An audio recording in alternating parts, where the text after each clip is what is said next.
Due to some urgent commitments, I'm unable to interact synchronously with the wonderful audience of this conference.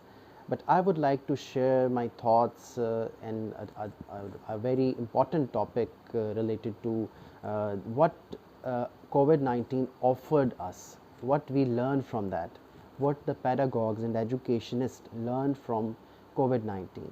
Because at the end of COVID-19, as currently it's not completely eliminated, still we have the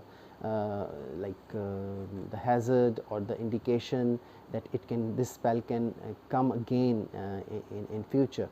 But we must have to ready ourselves, we have to prepare ourselves. And I think that if we are talking about that what COVID offered us or what we learned from COVID, that most of us were previously ignoring such competencies which were related to the capacity building or in terms of learning some new skills for teaching and learning process, not just for the teachers, also students learn this part. Like they also develop such skills, they are needful.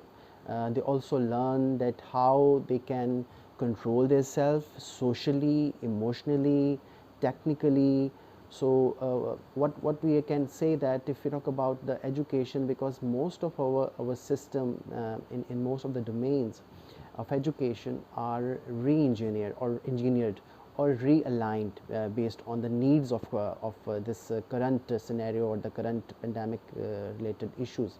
So if we align our curriculum, that what is required to cope up, or what is required to mitigate or minimize the issues and challenges which we faced during this COVID. So at the end of this COVID, like we must have different kind of pedagogical approaches. We must have to plan our teaching or learning accordingly. We have plan A and plan B. Like if this situation or such situation occurred in future, or if it come again, then how we can respond or address to it. So for example, if you're talking about the capacity building of the teachers, now we have to focus for it. Now most of our educational institutions around the world, those they were not that much for working on the technological part of training those teachers, they are not technically sound, they are not technically skilled, and there are gray areas in their competencies to teach through the integration of technology or with the help of such tools and gadgets. So now the universities, educational institutions, school, colleges, they are offering these workshop and the capacity building skills to train and make the digital literacy will increase among the teachers. So that part is lacking previously, but most of the educational institutions and the settings in school, colleges or university, they focus for it, and now they have a very strong mechanism for that. And actually if we are talking about those teachers, they were previously facing problems and difficulties for the interaction through technology and teaching through that. Now they are much more satisfied. We also conducted one research study to assess that either the teachers, they are teaching social sciences subjects, what they have feel, what is their pre-performance and what is their post-performance after the integration of technology or after learning such skills and embed them in their curriculum, in their teaching and learning lesson plans and so on and so off. So now we have realized, and data also indicated that they are now much more satisfied, and they feel that they have improved the way of delivery with the integration of technology. Maybe if such pandemic will not come, so they cannot focus for those gray areas which are previously not addressed.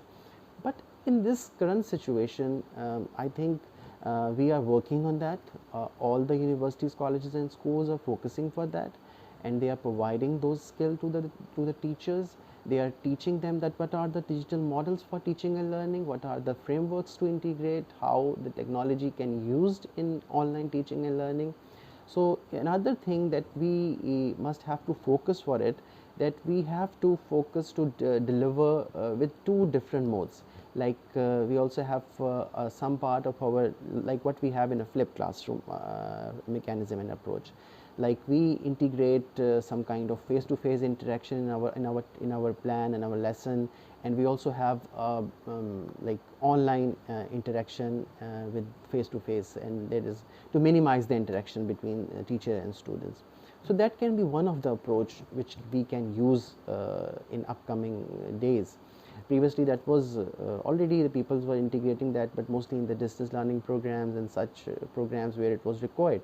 But now, for example, if we are teaching engineering students, and if we had such pandemic situation after that, so we must have our e-modules available in which we can teach our students what are the experiential part which we can demonstrate them. We can invite them to the colleges, universities and schools, and they can like the demonstration will be in the videos, in the recorded videos. We can share with them as asynchronous learning material, and teacher can interact with them synchronously and teach them that the theoretical part, and later on they can ask them to come to the institution and they can perform those tasks in a small groups. Because like what we had experienced, that those teachers or those courses or subjects, they were related to social sciences. So the students or the teachers were comfortable in that content which was just a lecture based, but those teachers and students suffered a lot where there is a calculation, where there is a experimental part, like a science student, engineering students. So in that particular area, that was a gray area on that time. But now several universities around the world, they are working on that. They are developing or designing the virtual laboratories. They are working to help the students or the teachers to through augmented reality or virtual reality, they can learn the experimental part, the experiential part. There is not the same learning, because what we can learn through performing it by through kinesthetic approach, but in this way we can say that at least we have a learning on the scale of 70%, not 100%, but we must have such approaches, such way of we can say what uh, pedagogical framework for experiential learning for science, engineering and such mathematics as well. So now we need to focus for this, and I think that is a good thing, because if COVID offered us challenges, similarly COVID also offered us some opportunities to look those areas, the gray areas where we have to focus for our self development or for development of our competencies towards digital literacy and other skills. So another thing, like what there is a word social distancing. I think the social distancing should be replaced with a physical distancing, because we are socially connected, and I think that's good that the social media, through such webinars, through such platforms which social media provide us, we are interacting with each other. That is one of the good way. We are not socially distant, we are physically distant, and this is important for us, for the safety and health of our students and for the teachers as well.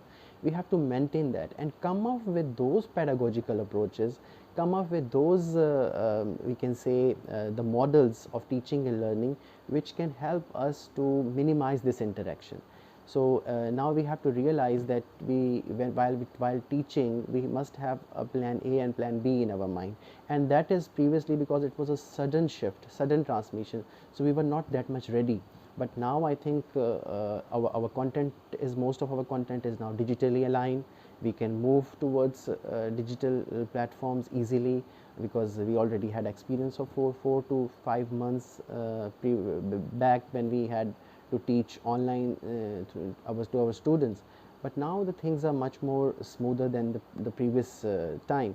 So if this in the post COVID, after this COVID-19, or like if it's stay for a long, so we must have to adapt or to develop such pedagogical strategies in which we can teach our students. So for the professional development part of the teachers, I think previously they were not much focusing towards it, but now they are focusing for it. There is other issues of social economical issues which is one of the major issue. Not disturbed, we teachers are disturbed, the teaching and learning communities are disturbed, also the industrial workforce and the daily wages and such social issues as well.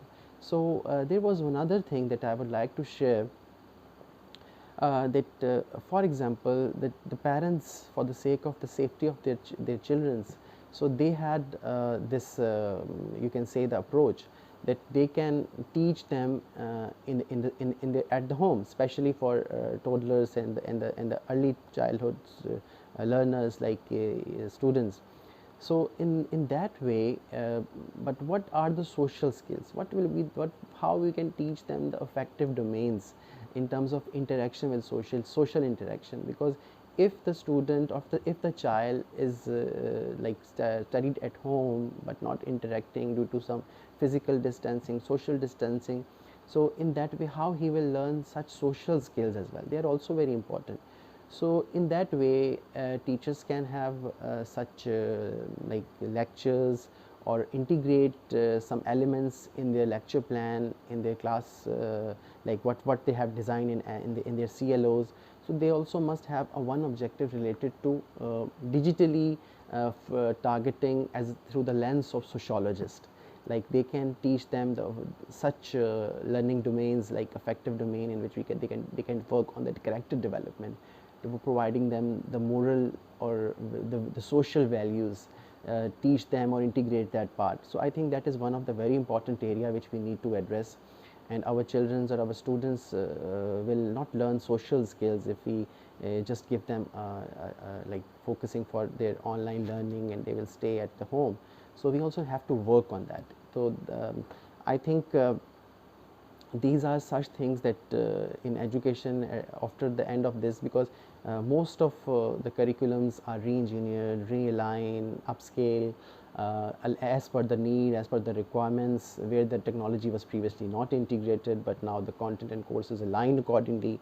So in that way, we have to still working on the capacity building or competency building among our students and teachers.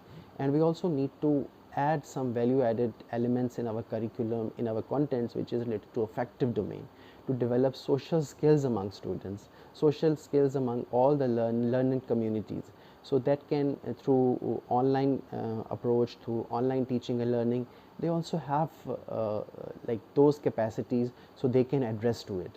So that is the major element which I would like to share at my, you can say that based on my knowledge and experience and the study which we have conducted. So there is a lack in these areas. So that's all from my side. I would just like to interact with you guys, and all the best and congratulations to all presenters.